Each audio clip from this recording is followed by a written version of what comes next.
नमस्कार दोस्तों, स्वागत है आपका SSC learning point by Singh sir. आज हम करेंगे 14 अगस्त की शिफ्ट 1 का पेपर। चलो फिर स्टार्ट करते हैं और फटाफट से फिनिश करते हैं। देखो, पहला सवाल है, आपको देखते ही समझ में आ गया होगा, ये होल क्यूब हो रहा है तो इसमें कुछ करना था, 6 का क्यूब लिखना था, बस सिंपल सा भाई। इसका होल क्यूब करना था, इसका होल क्यूब करना था। जब इसको ओपन करोगे एक्स की पावर 3 प्लस 3 त्रिकोण होती है 27, वाई क्यूब हो जाएगा प्लस में 3xy यानी कि 3 इंटू में x इंटू में 3y और ब्रैकेट में x प्लस का 3y। तो अब इस ब्रैकेट की जगह 6 लिख सकते थे, 6 तियां 18, 18 तियां 54, xy आ गया, बस यही तो आंसर था।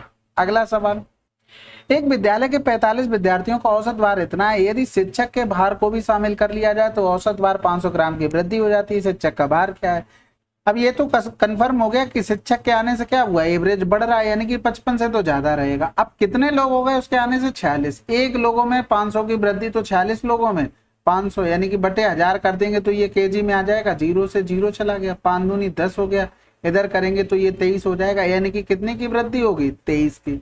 तो 5 3 8 हो गया, यानी कि 78 आंसर। अगला सवाल, अब इसको देखो, दिमाग में सोचना है। 7 7 49 1 50, 50 बटे में 7 आ जाएगा और बटे में इंटू में हो जाएगा 2, यानी कि ये आंसर आ गया हमारा 25 बटे में 7। बस आपको पता है जब चीजें, तो उसको बार बार लिखने से तो ऐसा तो है नहीं वो नंबर ज्यादा दे देगा, तो हमें वो बार बार लिखने क्यों है। ये 7 हो गया, यहाँ से लिखेंगे तो कोसेक माइनस का हो जाएगा कॉट ए, बराबर में 1 बटे में 7 हो जाएगा। जब इसको जोड़ेंगे कैंसिल आउट हो गया, यहाँ पर करेंगे 2 कोसेक ए हो गया, बराबर में 7 7 49 प्लस का 1 बटे में 7 हो गया। ये काटेंगे तो ये 25 हो गया। तो आंसर हमें डायरेक्ट लिखने में क्या जा रहा है, इतनी तो दिमाग में करनी ही पड़ेगी प्रैक्टिस, तभी तो टाइम बचेगा।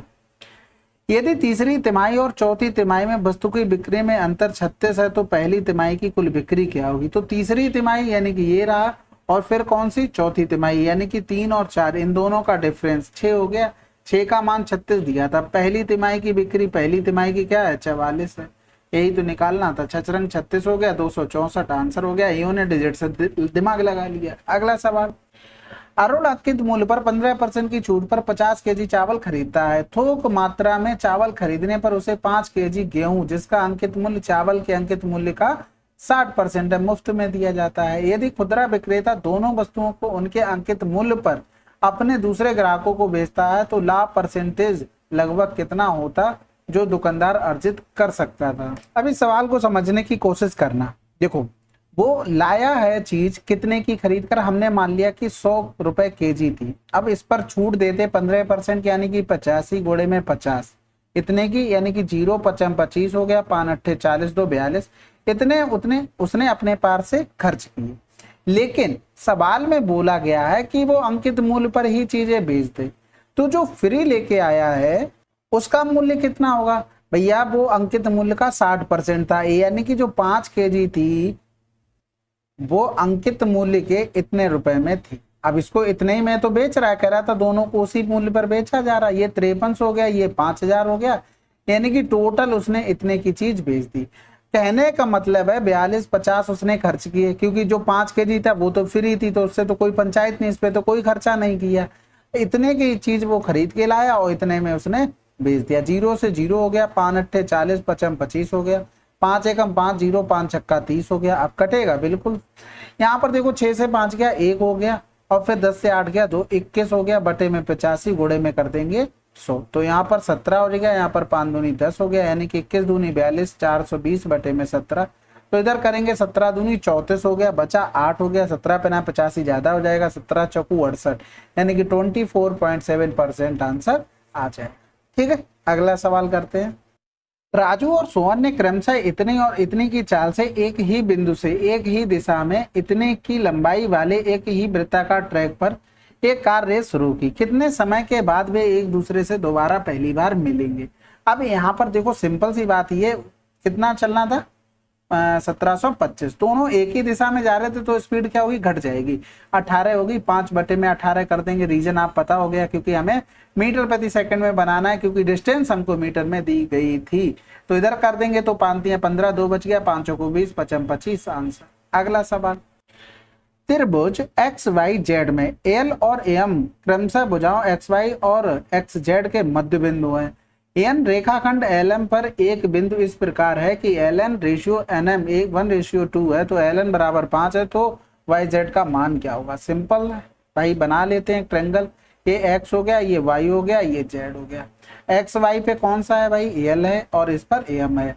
और यहाँ पर कह रहा था मध्य बिंदु है, यानी कि मध्य बिंदु का मतलब हो गया अगर ये 1 है तो ये भी 1 हो गया, यानी कि पूरी भुजा के साथ 1:2 रेशियो हो गया। जब इतना आपको पता लग गया रेशियो 1:2 है, तो ये पैरेललोग्राम का काम करने लगेगा। बिल्कुल, सॉरी पैरेललोग्राम कह रहे हैं, पैरेलल भुजा का काम करने लगेगा, LM और YZ का। बिल्कुल, LN आपको दे दिया गया था 1:2, यानी कि इस पर एक था, ये 1:2, ये 1 हो गया, तो ये कितना हो गया? 2 हो गया। LN आपको 5 दे दिया था, तो YZ कितना हो गया? यानी कि ये 5 है, तो ये पूरी भुजा अगर निकालते 1 बराबर में 5, तो 3 बराबर में कितना होगा? 15 हो गया। ठीक है, मैं कुछ और ही सोच रहा हूँ। अब एक चीज देखो, जब आपको ये पता लग गया ये 1 है तो ये 2 होगा, तो इस तरीके से इसमें भी तो 1:2 का रेशियो आ जाएगा। तो 1 बराबर में 15 हो गया, तो 2 बराबर में 30 हो गया। सिमिलरिटी की प्रॉपर्टी लगनी थी, कुल मिलाकर समझ गए होगे, इतना आसान सवाल था ये। एक दुकानदार ने स्टेशनरी सामान के मूल्य पर इतने की छूट देने की घोषणा की। यदि किसी को भी 40 की छूट चाहिए तो 32 के मूल्य के कितने स्टेशनरी सामान खरीदने चाहिए? तो देखो 32 पर 25% की छूट दे रहा है वो, यानी कि 25 चौकू 100, 4 अट्ठे 32 हो गया, यानी कि 8 रुपए की छूट दे रहा है एक वस्तु पर। तो 40 की छूट कितनी वस्तुओं पर मिलेगी? गुणे में 40, यानी कि 5 आंसर आ गया। अगला सवाल, 3 अस्पताल ABC में रोगियों की कुल संख्या। तो सबसे पहले यहां से देखते हैं, ये यहाँ पर बीच में 5 मान लो, ये 5 हो गया, इधर करेंगे तो 3 5 3 8 हो गया, और इधर करेंगे 8 2 10 हो गया, इधर 4 14 हो गया, यानी कि ए में कितने हो गए? 14 हो गए। अब क्या ऑप्शन जा चुके हैं? 2 ऑप्शन तो चले गए। अब इसी तरह बी के लिए ट्राई कर लेते हैं। तो यहाँ पर देखो ये शुरू किससे हो रहा है? 5 से, और खत्म कहाँ पे हो रहा है? 8, 8 से 5 गया तो 3 बचे। यहाँ पर देखो ये 3 पर शुरू हो रहा है, खत्म हुआ किस पर? 5, 5 से 3 गया तो 2 लोग यहाँ पर हो गए। यहाँ पर 2 से शुरू हुआ, खत्म कहाँ पर हुआ? 7 पे, 7 से 2 गया तो 5 लोग इसमें हो गए। यहाँ पर 4 और 6, यानी कि 2 यहाँ पर हो गए। तो 3 प्लस का 2 प्लस का 5 प्लस का 2 हो गया, तो 5 3 8 2 10 2 12 हो गया। 12 केवल आपको 2 ऑप्शन में से 4th वाले में दिख रहा था आंसर। अगला सवाल, समकोण त्रिभुज ABC में ए दे दिया था 30 और इसका मान निकालना था। ये क्या लिखा हुआ? ये sin 3a का लिखा हुआ, यानी कि sin 3a का मतलब sin 90 हो गया। बस आंसर लगा दो 1। तो ये फार्मूले याद होने चाहिए आपको, नहीं तो इंडिविजुअल मान रख के आपको निकालना पड़ेगा, वो लेंदी हो जाएगा थोड़ा। ए का कार्य को 9 दिनों में कर सकता है, ए कार्य को 9 दिनों में कर सकता है। बी और सी 18 दिनों में पूरा कर सकते हैं। ABC एक साथ मिलकर करें। अब इनका एलसीएम कितना हो गया? 36, 9 चौक 36, 12 3 36, 18 दूनी 36, 4 3 7 9, 9 चौक 36 आंसर। अब किसी को लिख के नहीं दिखाना कि ए 9, फिर बी का लिख रहे 12, फिर सी का 18, फिर एलसीएम लिया 36, फिर 9 चौक 36, 12 3 36, 18 दूनी 36, फिर जोड़ कर भाग कर रहे। हमें लिख के किसी को नहीं दिखाना, हमें खुद के लिए करना है। रोमा अपनी आय का 25% भोजन पर, 15% बच्चों की किताबों पर, शेष आय का 75% यूनिफॉर्म पर खर्च करती है। उसके पास आय का कितना परसेंट बचा? अब यहाँ पर देखो हमारे पास टोटल हमने मान ली कि आय 100 थी, यहाँ पर 25 और 15 40% खर्च कर दिया, तो बचा कितना? 60%। भाई यहाँ पर तो कुछ शेष वगैरह नहीं लगाना, यहाँ पर शेष लगा हुआ। तो 40 खर्च करने के बाद बचा कितना? 60, और 60 का 75% खर्च कर दिया, यानी कि बचा कितना? 25% बचा। तो ये कर देंगे, ये 25 चौकू 100, इधर हो गया 15, यानी कि अगर हम देखते तो 100 का कै परसेंट हो रहा? 15%। इतना ही तो बचा था, बात खत्म। अगला सवाल, एक साहूकार 30,000 को 2 भागों में पहला 8% की दर से और दूसरा इतने की दर से ऋण पर देता है। यदि धनराशि पर कुल वार्षिक साधारण ब्याज इतना है तो 8% की दर से साधारण ब्याज पर दी गई धनराशि क्या होगी? अब यहाँ पर देखो ये 1 वर्ष की बात कर रहा है, कुल वार्षिक 1 वर्ष में इतना ब्याज मिल रहा, कितना? 26,50। और किस पर मिल रहा? हम ओवरऑल निकाल लेते कि कितना हमें प्रॉफिट वगैरह होगा। तो ये कैंसिल आउट हो गया, ये इससे कैंसिल आउट हो गया। अब करेंगे तो 55 25, 5 15 हो गया, 5 छक्का 30 हो गया। अब कटना तो है नहीं।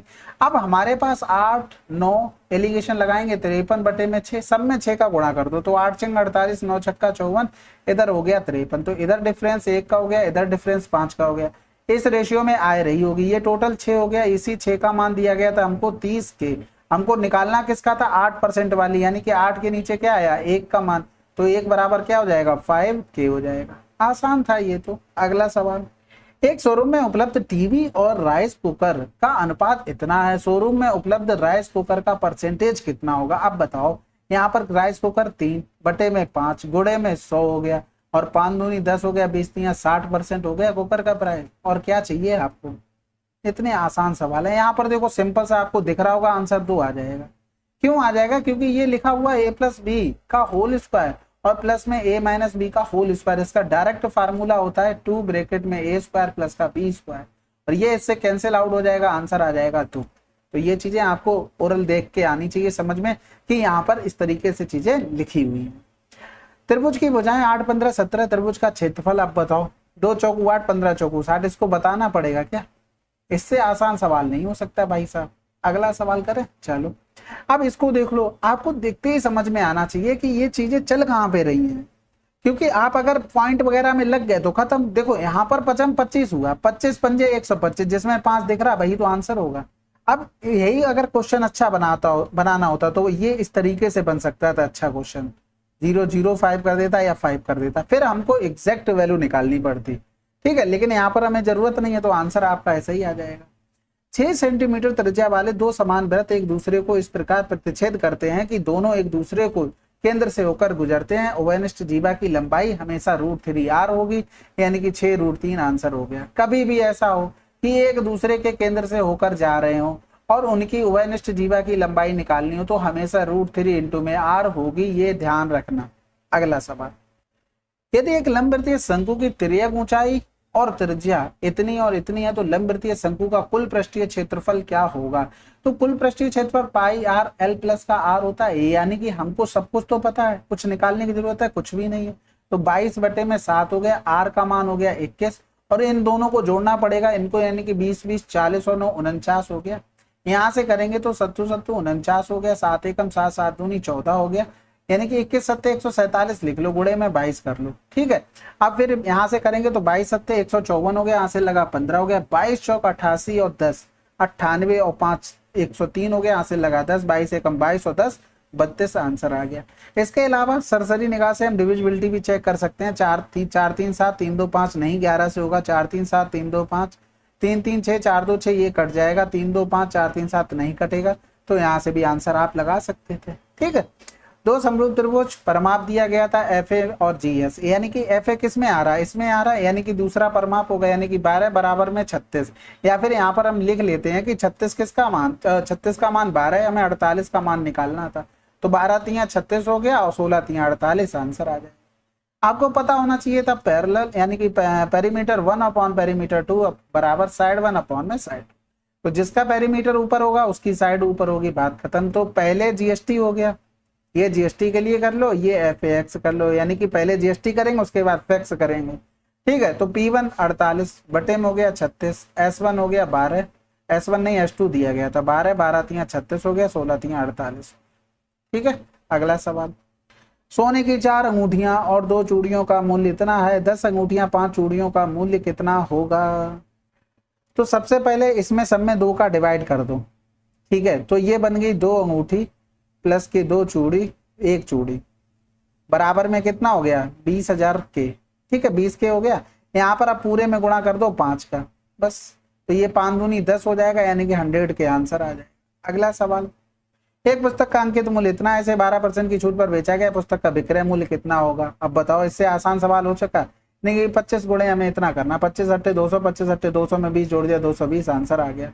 बाकी अगर आपको पूरा करना हो तो आप इस तरीके से लिख सकते हैं, आराम से आंसर आ जाएगा। 0 से 0 हो गया, या तो 25 चौको 100 कर लो, 4 दूनी 8 4 दूनी 8 220। अगला सवाल, थीटा एक न्यून कोण है, tan थीटा प्लस का cot थीटा बराबर इतना, और हमें इसका मान चाहिए। तो सिंपल सी बात है, थीटा बराबर क्या हो गया? 45 हो गया, तभी तो 2 आ पाएगा, यहाँ पर भी 1 यहाँ पर भी 1, तो ये 2 गुणे में 1 प्लस का 1 प्लस का 1 इंटू में 1, तो 2 और 1 3 और 1 4 आंसर। अगला सवाल, सभी विषयों में छात्रों की कुल संख्या कितनी है? सभी विषयों की बात कर रहा है भाई साहब, यानी कि हमें क्या करना पड़ेगा? छात्रों की संख्या ये दी गई थी, इनको जोड़ लेते हैं, ये तो हमें परसेंटेज दिए गए थे, इनसे कोई पंचायत नहीं, समझ गए? तो जोड़ दो भैया, 110 हो गया, और यहाँ पर कहीं 90 लिखा है, 200 हो गया, 280 हो गया, और फिर यहाँ पर 280 320 हो गया, 320 में 100 जोड़ देंगे तो कितना हो जाएगा? 420, 420 में 20 और जोड़ दो, आंसर। तो जैसे भी जोड़ सकते हो आप, फटाफट जोड़ के खत्म करो, क्या ही करना है यार। यदि ब्याज की दर इतनी वार्षिक है और ब्याज अर्धवार्षिक रूप से संयोजित हो रहा है तो 18 माह में कितनी धनराशि इतनी हो जाएगी। तो 18 माह यानी कि 6 महीने की 3 स्लैब, अल्टीमेटली टाइम कितना हो गया 3 वर्ष। और रेट कितनी हो जाएगी, ये 5/2 थी, आधी हो जाएगी, यानी कि रेट हो गई हमारी 5/4%। ठीक है, अब इसको लिख के आ सकते हैं 5/4 को, यानी कि ये 1/80 हो गया, यानी कि चीज 80 से 81 हो गई। तो और 3 टाइम हो गया, यानी कि पावर में 3 हो गया। तो 81 की पावर 3 का मान दिया गया था हमको 9826, हमको निकालना था 80 की पावर 3 का मान। तो देखते ही हमें ये समझ में आ गया ये 2 ऑप्शन तो नहीं हो सकते, क्योंकि पूरा पूरा कट ही नहीं रहा, तो कहां से आंसर आ जाएगा। अब इसको क्या लिख सकते थे, इसको 512 और 3 जीरो आ जाएंगे, यानी कि 1000 तो अलग हटा दो, यानी कि इसको 500 प्लस का 12 लिख सकते हैं।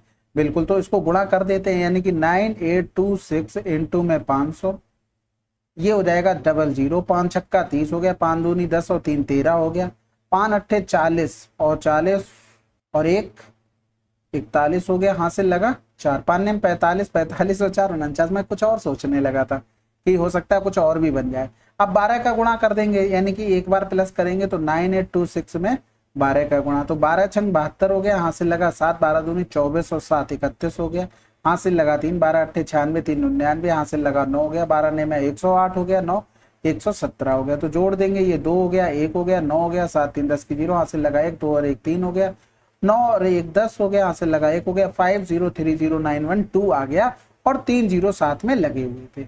अब हमारे पास एक चीज और बचती है, 81 का क्यूब निकालना। देखो 81 का स्क्वायर तो आसानी से आप निकाल सकते हैं, 1 8 एकम 8 8 एकम 8 8 8 16 की 6, यहाँ से लगाए 1 8 64 1 65 हो गया।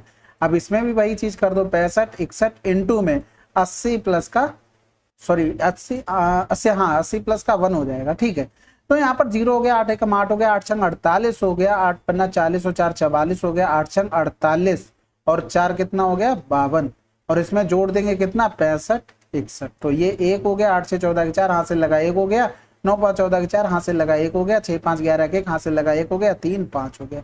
अब इससे हमें भाग करना था, किसमें भाग करना था, 531441 से 5030912000। अब इसके में मैं कुछ कर नहीं सकता हूँ, क्या करूँ, कैलकुलेटिव सवाल है तो करना ही पड़ेगा इसी तरीके से, नहीं तो छोड़ दो फिर इसको। अब ऑप्शन में हमारे पास स्टार्टिंग में 2 9 है, तो 9 से तो करना ही पड़ेगा, तो 9 एकम 9 हो गया, 9 चौक 36 हो गया, और 9 चौक 36 और 3 39 हो गया, फिर 9 एकम 9 और 3 12 हो गया, फिर 9 3 27 और 1 28 हो गया, फिर हाथ से लगा दो, 9 पन्ना 45 और 2 47 हो गया, तो 2 2 4 2 6 1 7 हो गया, 2 2 4 2 6 1 7, यहाँ से स्टार्ट होगा, 12 से 9 गया 3 हो गया, यहाँ 10 से 6 गया 4 हो गया, 18 से 9 गया तो 9 हो गया, 9 से 2 गया तो 7 हो गया, यहाँ पर 2 12 से 8 गया तो 4 हो गया, 9 से 7 गया 2 हो गया। अब यहाँ पर देखो दूसरे नंबर पे 5 लिखा और 4 लिखा। अब एक चीज देखना, अगर हम इसमें ही 5 का गुणा करते तो ये 25 आ गया, जो कि किससे 24 से बड़ा है, तो इसको काट दो, आंसर लगा दो 4। अब इतनी कैलकुलेशन है इसमें, क्या ही बताया जाए, आपको कैलकुलेशन करनी ही पड़ेगी। ठीक है, चलो फिर ये शिफ्ट आपकी समाप्त हो गई है। कुछ क्वेश्चन अच्छे थे उनको नोट कर लेना। मिलते हैं अगले वीडियो में, तब तक के लिए जय हिंद जय भारत।